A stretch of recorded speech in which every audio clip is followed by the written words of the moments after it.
Bonjour à toutes et à tous, bienvenue sur KTO pour la vie des diocèses, où nous partons chaque semaine à la découverte d'un territoire, d'un diocèse et de son évêque. Et aujourd'hui, direction l'Est de l'Île-de-France pour parler de la Seine-et-Marne avec le diocèse de Meaux.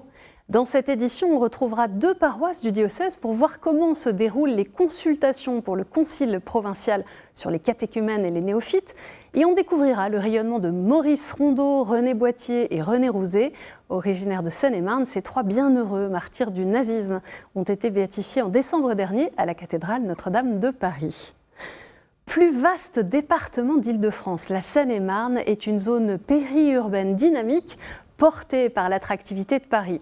C'est aussi un territoire contrasté entre urbanisation rapide à l'ouest et vastes espaces ruraux à l'est, qui couvrent la moitié de la région francilienne. Sa population est en croissance, attirée par le cadre résidentiel dans un département qui conjugue patrimoine. On peut mentionner le château de Fontainebleau, la ville de Provins par exemple, agriculture et grands pôles économiques comme Disneyland Paris ou la proximité aéroportuaire de Roissy. Et pour parler du diocèse de Meaux, je reçois son évêque, Monseigneur Jean-Yves Namias. Bonjour Monseigneur. Bonjour. Bienvenue sur le plateau de la vie des diocèses. Je viens de faire une présentation rapide de la Seine-et-Marne. Comment est-ce que vous pourriez nous présenter les caractéristiques du diocèse de Meaux, de l'Église catholique dans la Seine-et-Marne? Vous avez fait une belle présentation, mais le diocèse de Meaux, eh bien, il a une grande diversité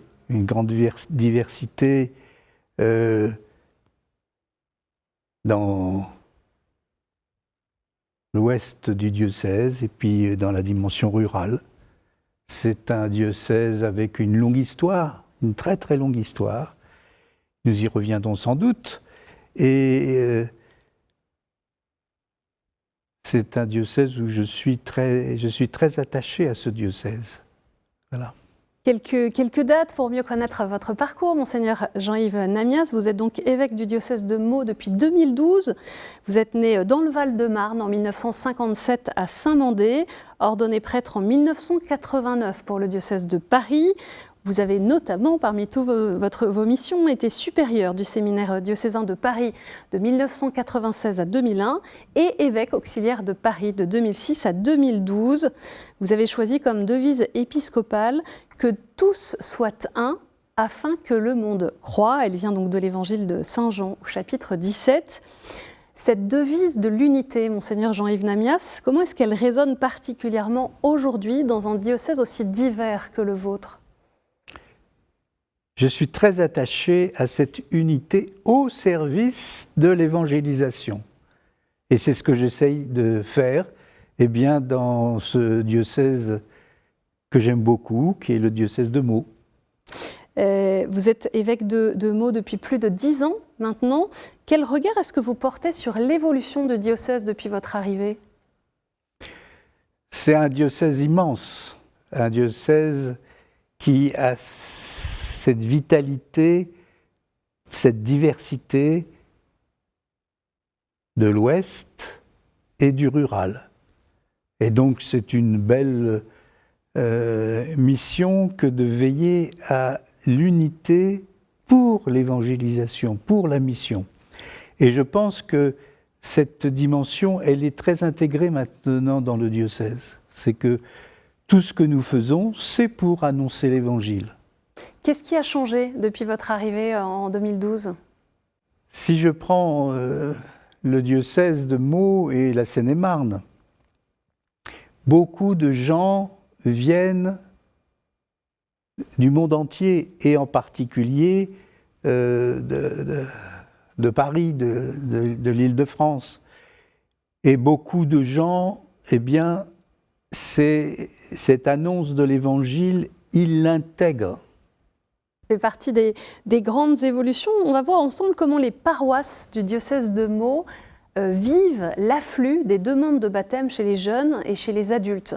Alors que le concile provincial d'Île-de-France réunit les diocèses franciliens et le diocèse aux armées autour de cette réflexion, nous sommes allés à la rencontre des paroissiens de Nangis, un secteur rural, et de Lagny-sur-Marne, une zone très urbaine, qui participe à cette large consultation locale mêlant catéchumènes, néophytes, accompagnateurs et fidèles. Très urbaine, mais très ancienne.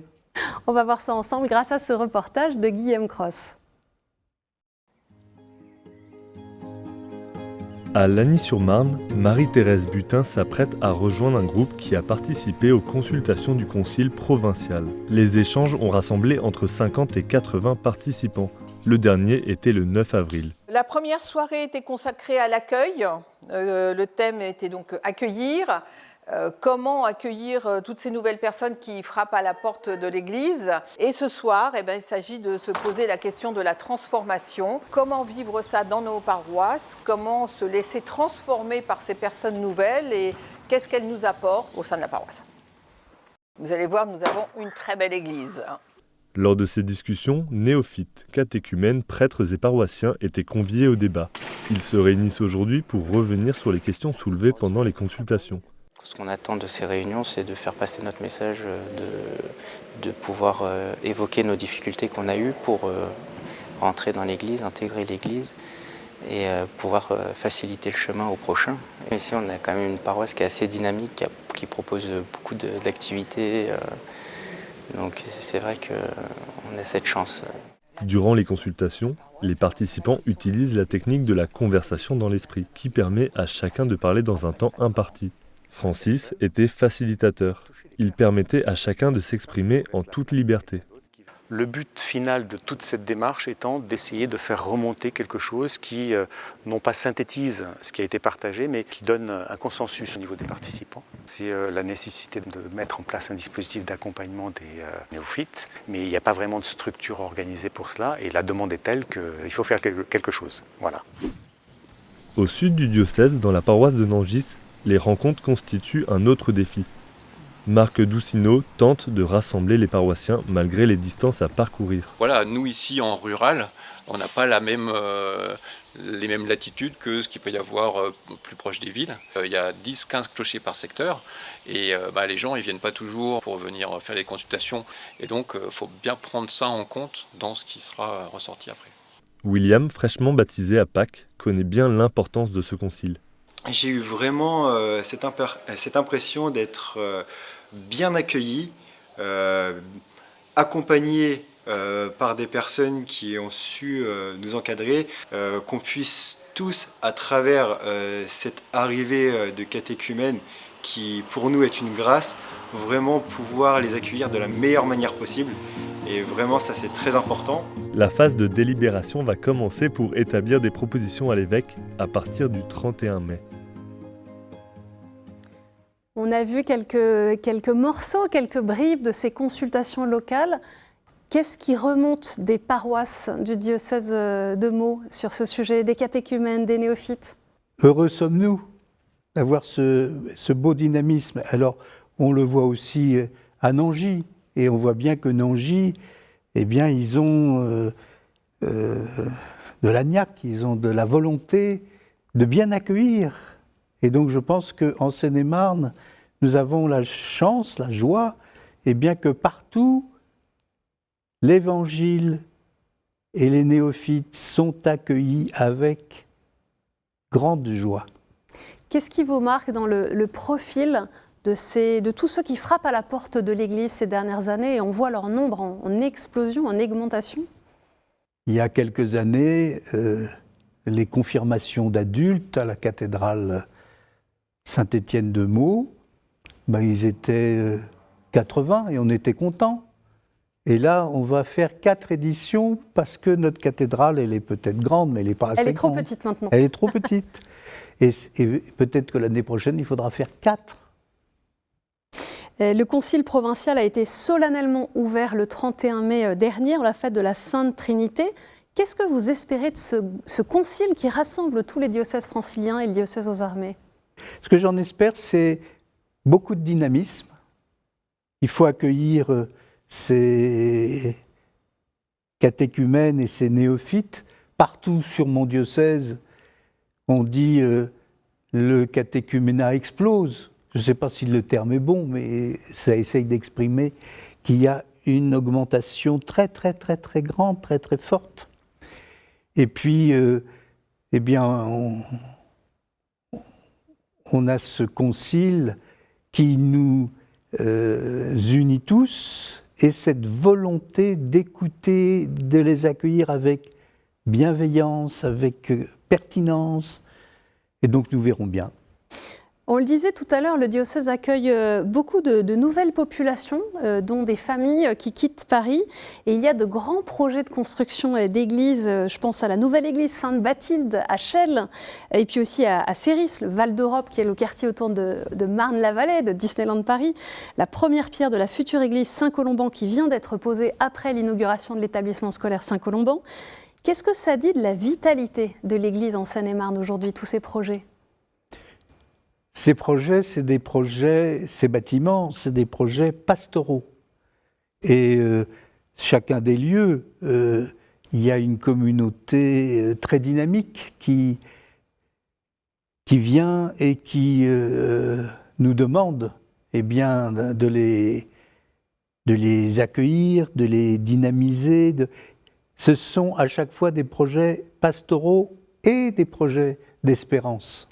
Vous êtes un évêque qui construit des églises, ce n'est pas le cas dans tous les diocèses. Comment est-ce que vous accompagnez justement ces projets de construction d'églises ? C'est l'avenir qui est en train d'être construit ? C'est l'avenir et c'est le présent surtout. C'est le présent, un présent missionnaire qui annonce l'Évangile. Et si je prends par exemple Sainte-Bathilde... On voit quelques images là en ce moment, oui. Très bien, mais moi je ne les vois pas. Sainte-Bathilde... Il y a déjà sur place une population, ah si je vois là, une population très diversifiée qui vient de du monde entier, qui vient de l'Europe, qui vient, vous disiez tout à l'heure de Paris, peut-être de Paris, mais voilà, de l'Europe, de l'Afrique, de l'Asie.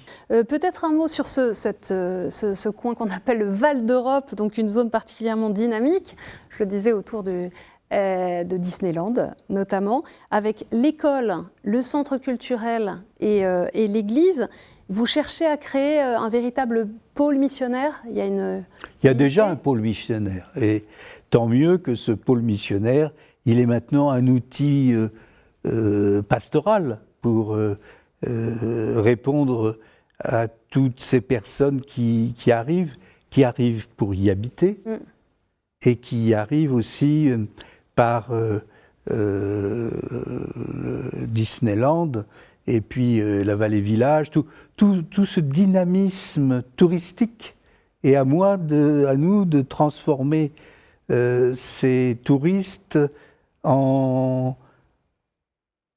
venant peut-être recevoir du dynamisme pastoral, de la qualité du centre culturel, etc. etc. Monseigneur Jean-Yves Namias, le 13 décembre dernier, 50 martyrs du nazisme ont été béatifiés à Notre-Dame de Paris, et parmi eux, 3 hommes originaires du diocèse de Meaux, Maurice Rondeau, René Boittier et René Rouzet. Tous 3 étaient catholiques résistants et sont morts victimes du nazisme pendant la Seconde Guerre mondiale. Le 3 mai dernier, le diocèse de Meaux leur a rendu hommage lors d'une messe d'action de grâce à la cathédrale. Marie-Laure Gordien, vierge consacrée du diocèse et auteur d'un ouvrage consacré à Maurice Rondeau, le père Olivier, en mission à Coulommiers, où vivaient René Boittier et René Rouzet, ainsi que le frère Benoît Joseph, neveu de René Boittier, explique l'importance de ces témoignages.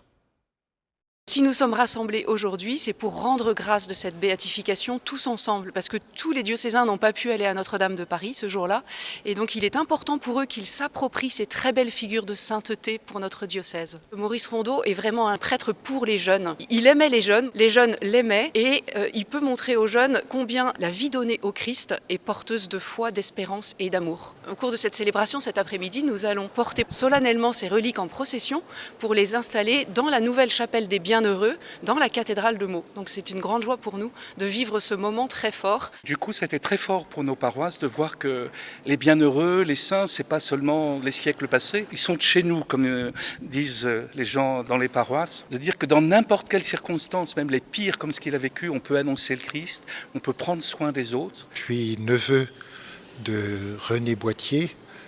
Pour nous, dans la famille, on l'appelle l'oncle René.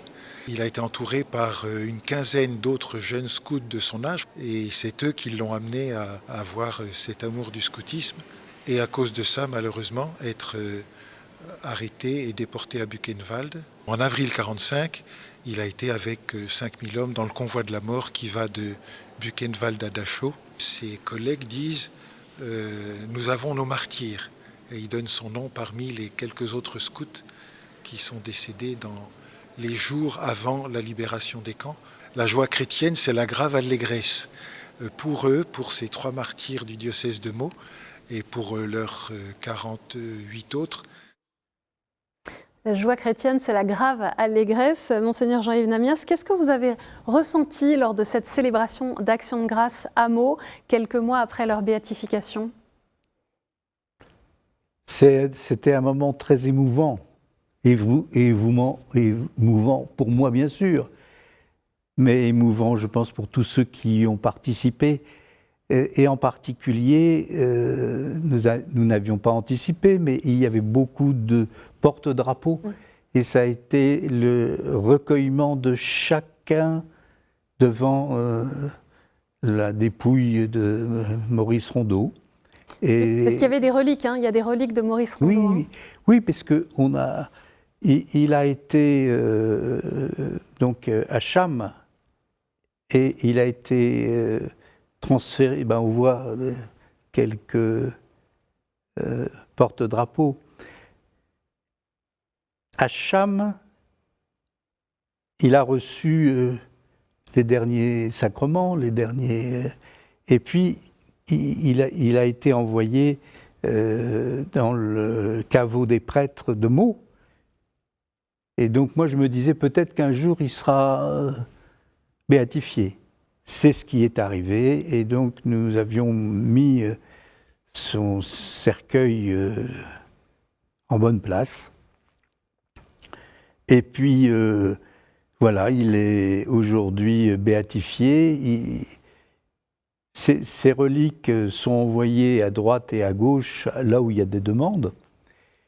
Et nous avons une chapelle pour les 3 béatifiés, une chapelle où il y a des reliques de Maurice Rondeau. Prêtre et laïc béatifié et figure enracinée dans la Seine-et-Marne. Est-ce que c'est important de montrer que la sainteté peut naître près de chez nous? Comment est-ce que le diocèse veut davantage faire connaître ces figures locales? Bien sûr que c'est important. C'est important que les gens se disent, eh bien, la foi, même si les époques sont différentes, la foi a été vivante et est encore vivante. Et donc, voilà, Maurice Rondeau et les 2 René, dans une cérémonie très, très belle, où le président du département ainsi que le maire de Meaux étaient au premier rang, et ils ont participé à cet office. Comment est-ce que le témoignage de ces jeunes martyrs peut parler à une génération qui cherche du sens et des figures d'engagement? C'est aussi notre responsabilité que de manifester notre lien avec ces béatifiés. Je prends par exemple Maurice Rondeau, qui un établissement scolaire a été établi, et puis tout à côté, eh bien, il y a l'institution scolaire, et où on va construire, il y a l'institution qui est déjà ouverte, et puis il y a une église et un centre pastoral. Et là, nous souhaitons, sur le Val d'Europe, sur Disneyland, eh bien, un témoignage très concret de cette vitalité chrétienne qui est allée pour ces 3 béatifiés jusqu'au martyr. Monseigneur Jean-Yves Namias, on va passer à la dernière partie de cette émission, ce sont les questions de terrain.